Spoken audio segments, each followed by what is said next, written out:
पुणे में गुलियन-बेरे सिंड्रोम यानी कि जीबीएस के 67 मामलों ने चिंता बढ़ाई है। हेलो दोस्तों, जैसे कि अभी आपने देखा, पुणे में एक नई बीमारी काफी ज्यादा फैल रही है जिसका नाम है गुलियन-बेरे सिंड्रोम जीबीएस।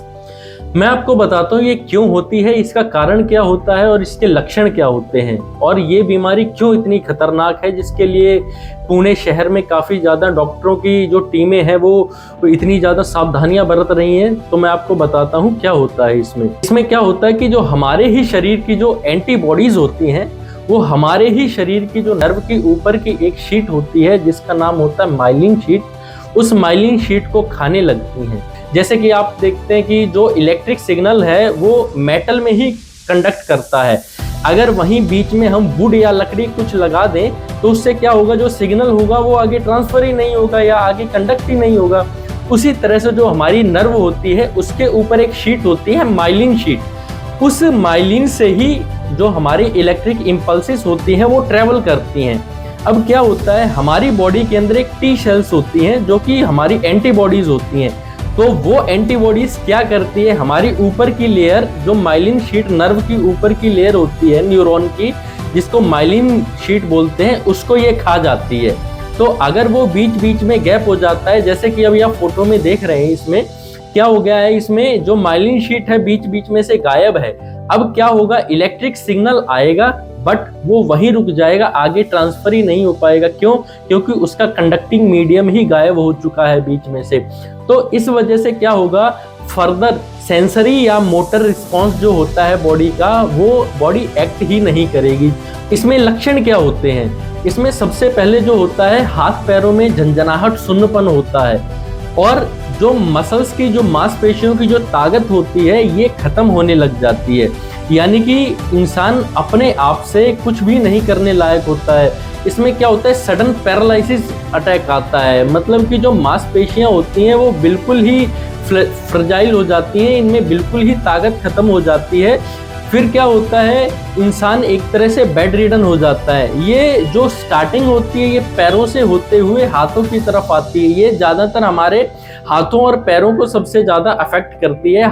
पेशेंट को चलने में बहुत ज़्यादा दिक्कत आती है। जब पेशेंट चलते हैं तो चलने में बैलेंस नहीं बनता है, पैर नहीं उठते हैं सही से, ताकत नहीं लग पाती है। तो ये सारे सिम्टम होते हैं। अपनी डेली लाइफ एक्टिविटी करने में थोड़ी सी प्रॉब्लम आती है, फिर ये धीरे धीरे प्रोग्रेसिव हो जाता है। अगर ये फर्दर और ज़्यादा प्रोग्रेसिव हो जाता है तो ये क्या करता है, हमारी क्रेनियल नर्व्स को भी इफेक्ट कर देता है। अब क्रेनियल नर्व अगर इफेक्टेड हो जाती है तो इसमें क्या होगा, बोलने में प्रॉब्लम आएगी। पेशेंट जो है वो सही से बोल नहीं पाएगा, तोतलापन आएगा बोलने में, सही से बोलने, जो मांसपेशियां हैं वो मूवमेंट नहीं कर पाएंगी तो सही से बोल नहीं पाएगा। फर्दर फिर इसमें क्या होता है, जब खाना खाता है पेशेंट तो उसको निगलने में भी प्रॉब्लम होती है। अगर ये बीमारी ज़्यादा इफेक्ट करती है बॉडी को तो क्या होता है, ये जो रेस्पिरेटरी मसल्स होती है, डायफ्राम होता है, इस पे अफेक्ट कर जाती है। तो इसमें क्या होता है, अब रेस्पिरेटरी मसल्स और डायफ्राम अगर काम नहीं करेगा अपना तो इंसान को सांस लेने में प्रॉब्लम होगी। तो पुणे में क्या हो रहा है, ज़्यादातर जो पेशेंट है वो रेस्पिरेटरी प्रॉब्लम के साथ सांस लेने में प्रॉब्लम हो रही है इनको, और ये वेंटिलेटर पर जा रहे हैं। क्यों? क्योंकि इनकी जो मसल्स है, रेस्पिरेटरी मसल्स है, वो वर्क नहीं कर पा रही। क्यों? क्योंकि जो टी सेल्स है वो इनकी जो न्यूरॉन्स की माइलिन शीट है, जो रेस्पिरेटरी मसल्स होती हैं, इनको जो सिग्नल भेजती है उसको डैमेज कर रही हैं। तो मेन सिम्टम ये होते हैं, जो मेन सारा काम ही माइलिन शीट का है। क्योंकि हमारा दिमाग जो होता है, दिमाग हमारा सिग्नल भेजता है कुछ भी मूवमेंट करने के लिए। मान लो मैं ये मुट्ठी बांध रहा हूँ या मैं ये फ्लेक्शन कर रहा हूँ या हाथ मोड़ रहा हूँ अपना, मेरा दिमाग जो ब्रेन है मेरा सिग्नल भेज रहा है, इलेक्ट्रिक इम्पल्सिस भेज रहा है नर्व्स के थ्रू, उसी नर्व के थ्रू जिसके ऊपर हमारा ऑटो इम्यून सिस्टम अटैक कर रहा है, उन्हीं नर्व के थ्रू सिग्नल भेजती हैं, जिससे कि हमारी मसल्स के पास सिग्नल जाता है कि आपको हाथ मोड़ना है। जो इलेक्ट्रिक इम्पल्स जा रही हैं हमारी नर्व्स के थ्रू, तो यही सिग्नल मसल्स को दे रही है कि आपको मूवमेंट करनी है, तो हमारी मसल मूवमेंट करती है।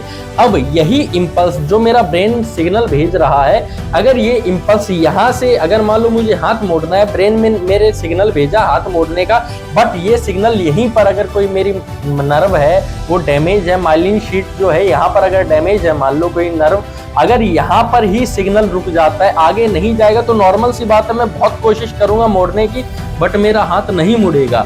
तो ये होता है GBS सिंड्रोम।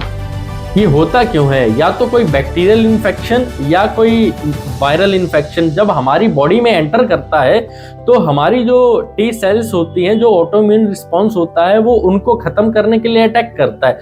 बट क्या होता है, वो इतना ज़्यादा हाइपर एक्टिव हो जाता है कि वो हमारी जो नर्व्स होती हैं उसके ऊपर की जो शीट होती है, माइलिन शीट, उसको ही डैमेज करने लग जाता है। तो इसीलिए उसको ऑटोइम्यून डिजीज भी बोला जाता है। अब मैं आपको बताता हूँ इसको ठीक होने में कितना समय लगता है। मिनिमम आप मान के चलिए 3 से 4 महीने या 6 महीने कम से कम तो लगते ही हैं इसको ठीक होने में। और जो ज़्यादा सीवियर केसेस होते हैं उनको 2 से 3 साल भी लग सकते हैं इसको रिकवर होने में। 80% केसेस में पेशेंट जो होते हैं वो अच्छी तरह से रिकवर कर जाते हैं। 20% जो केसेस होते हैं उसमें पेशेंट थोड़ा सा वीकनेस रह जाती है, बट प्रोग्रेसिवली जैसे जैसे समय बीतता है पेशेंट काफ़ी अच्छा रिकवर करता है। इसमें कुछ सावधानियां आपको बरतनी चाहिए। हमेशा हाथ धोकर के खाना पीना, जब भी आप खाना खाएं या कुछ भी खाएं हाथ धोकर के ही खाना खाएं। गंदा पानी ना पिएं, पानी हमेशा फिल्टर का पानी पिएं। अगर फिल्टर का पानी नहीं है तो पानी उबाल करके उसको ठंडा करके पिएं।